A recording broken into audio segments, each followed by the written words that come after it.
Hello दोस्तों, my name Rajesh Negi और एक बार मेरे यूट्यूब चैनल पर फिर से आपको स्वागत है। आज हम पढ़ेंगे बीएससी सेकेंड ईयर की ऑर्गेनिक केमिस्ट्री का एक और मेन टॉपिक इंफ्रारेड स्पेक्ट्रोस्कोपी अर्थात अवरक्त स्पेक्ट्रोस्कोपी। तो इसमें हम सबसे पहले देख लेते हैं। इसमें सबसे पहले आता है कॉस्मिक रे अर्थात, और उसके बाद उसके साथ है वाई रे और एक्स रे, यूवी रे और विजिबल लाइट और आईआर इंफ्रारेड रे, जिसके बारे में हम पढ़ेंगे, और माइक्रोवेव रेडियो रे।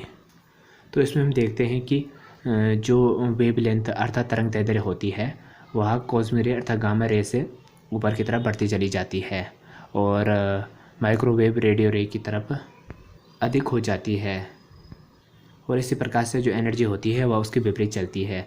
अर्थात गामा रे और कॉस्मिक रे की जो वेवलेंथ होती है वह कम होती है और माइक्रोवेव रेडियो रे की जो वेवलेंथ होती है वह अधिक होती है। अब जो एनर्जी होती है वह माइक्रोवेव रेडियो रे की एनर्जी कम होती है और नीचे की तरफ बढ़ते चले जाने पर गामा रे की एनर्जी अधिक होती है।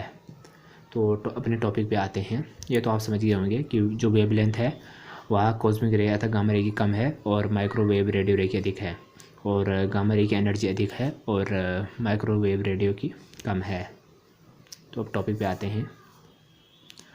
विद्युत चुंबकीय स्पेक्ट्रम का वह क्षेत्र जो दृश्य क्षेत्र अर्थात विजिबल लाइट और सूक्ष्म तरंगों अर्थात माइक्रोवेव के बीच में आता है अवरक्त क्षेत्र कहलाता है।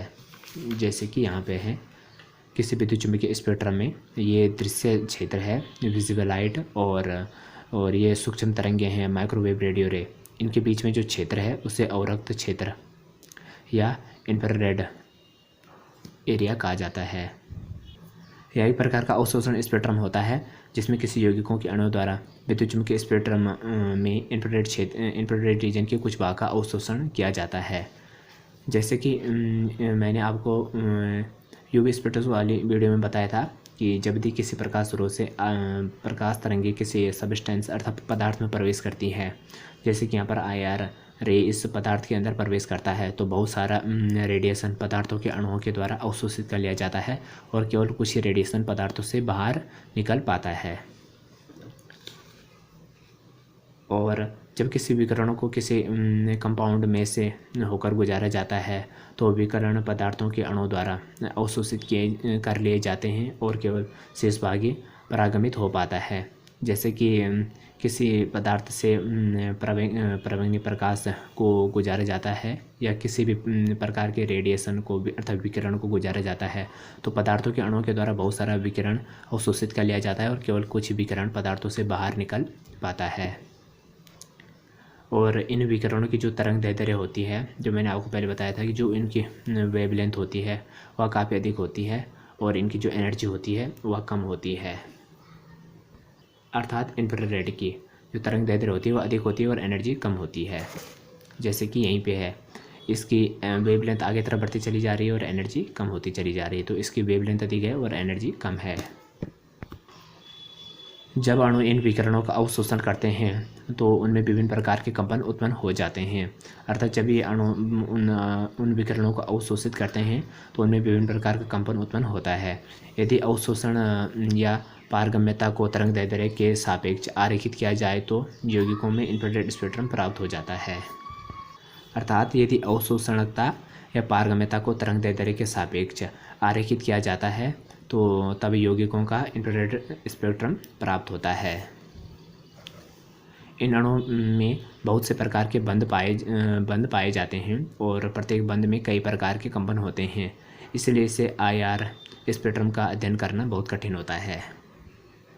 अर्थात जब किसी पदार्थ में से हम प्रवंगी प्रकाश को गुजारते हैं या फिर इंफ्रारेड को गुजारते हैं तो उनमें से जो पदार्थों के अणु होते हैं उनमें बहुत सारे बंध पाए जाते हैं और प्रत्येक बंध में कई प्रकार के कंपन उत्पन्न होते हैं, इसलिए आईआर स्पेक्ट्रम का अध्ययन करना बहुत जटिल होता है।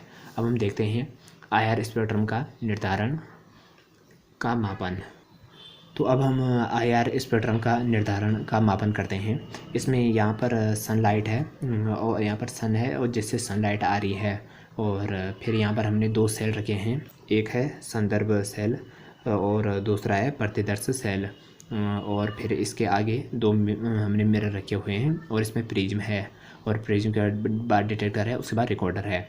जब यदि कोई आईआर रे यहाँ इस सेल में, इन दोनों सेलों में प्रवेश करती है। तो ये दो सेल भी अलग अलग प्रकार के होते हैं, क्योंकि जो प्रतिदर्श सेल होता है वह किसी यौगिकों के स्पेक्ट्रम का अध्ययन करने के लिए प्रयुक्त किया जाता है, और जो संदर्भ सेल होता है वह विलायक के स्पेक्ट्रम का अध्ययन करने के लिए प्रयुक्त किया जाता है। और फिर जब रेडिएशन इन सेलों से होकर फिर मिरर में जाता है, और फिर मिरर के बाद प्रिज्म में जाता है, और प्रिज्म में अकेले प्रकाश किरण पुंज के रूप में आगे चला जाता है, डिटेक्टर में डिटेक्ट कर लिया जाता है, उसके बाद रिकॉर्डर में चला जाता है। तो शुरू करते हैं। इंफ्रारेड क्षेत्र का अध्ययन करने के लिए डबल बीम स्पेक्ट्रोस्कोपी का अध्ययन किया जाता है, अर्थात डबल बीम स्पेक्ट्रोफोटोमीटर प्रयुक्त किया जाता है इंफ्रारेड क्षेत्र का अध्ययन करने के लिए। और इंफ्रारेड स्रोत से प्राप्त होने वाला रेडिएशन को दो बराबर किरण पुंजों के रूप में विभक्त किया जाता है। और ये जो इंफ्रारेड स्रोत है, इनसे जो प्रकाश किरण हमें प्राप्त होती है, तो जो प्रकाश हमें प्राप्त होता है उसे दो बराबर किरण पुंजों के रूप में विभक्त किया जाता है, दो बराबर किरण पुंजों के रूप में।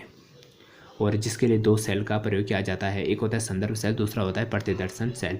संदर्भ सेल का उपयोग विलायक के स्पेक्ट्रम का अध्ययन करने के लिए प्रयुक्त किया जाता है। जो प्रतिदर्शन सेल होता है उसका उपयोग किसी यौगिकों के स्पेक्ट्रम का अध्ययन करने के लिए प्रयुक्त किया जाता है।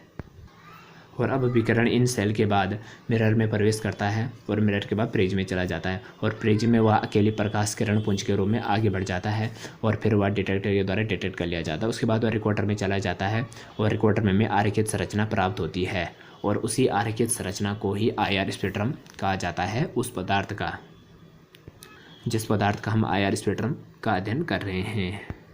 और विद्युत चुंबकीय स्पेक्ट्रम में जो 0.8 से 20 न्यूमीटर तरंग दैर्ध्य का जो क्षेत्र होता है वह IR क्षेत्र माना जाता है, अर्थात इंफ्रारेड रीजन माना जाता है। और जो इसमें जो नियर IR होता है वह 0.8 न्यूक्रोमीटर से 2.5 तक होता है, और फिर 2.5 से 15 न्यूमीटर तक जो एरिया होता है वो IR का होता है, और ये दूर वाला होता है 15 से 20 न्यूमीटर, वह फर वाला IR होता है। परंतु हमें इससे ज़्यादा याद करने की ज़रूरत नहीं है, सिर्फ आप इतना ही याद रखना कि विद्युत चुम्बकीय स्पेक्ट्रम का जो एरिया होता है वो 0.8 न्यूमीटर से 20 न्यूमीटर तक होता है, और 1 न्यूमीटर बराबर 10⁻³ नैनोमीटर होता है। तो ये टॉपिक आज यहीं पे समाप्त होता है। दोस्तों, अगर वीडियो पसंद आई तो चैनल को सब्सक्राइब ज़रूर कीजिएगा, और वीडियो को अपने दोस्तों में भी शेयर करना। Thank you guys watching this video.